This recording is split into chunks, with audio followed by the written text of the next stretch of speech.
৯৭ বছর বয়সী ব্রিটিশ নারী বেটি ব্রোমেজ গত ৪ আগস্ট সবচেয়ে প্রবীণ নারী উইং ওয়াকার হিসেবে নিজের গিনেস ওয়ার্ল্ড রেকর্ডটি ভেঙেছেন। বিবিসির তথ্য মতে তিনি ৪ বছর আগে প্রথম এই রেকর্ডটি গড়েছিলেন। পোস্টপার্টাম বা স্ট্রোক পরবর্তী চিকিৎসার পর চেলটেনহ্যাম জেনারেল হাসপাতালের স্ট্রোক ইউনিটের জন্য তহবিল সংগ্রহ করতে তিনি ৪ আগস্টের রেকর্ড গড়া ওই উইং ওয়াকটিতে অংশ নেন। ২০২৫ সালে স্ট্রোক করার পর ওই হাসপাতালেই তিনি চিকিৎসা নিয়েছিলেন।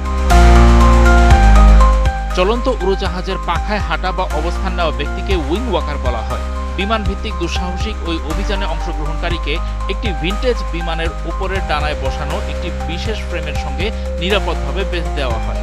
এরপর একজন অভিজ্ঞ পাইলট বিমানটি আকাশে উড়িয়ে নিয়ে যান আর অংশগ্রহণকারী পুরো সময়টা নিজের স্থানে সুরক্ষিতভাবে বাঁধা অবস্থায় থাকেন।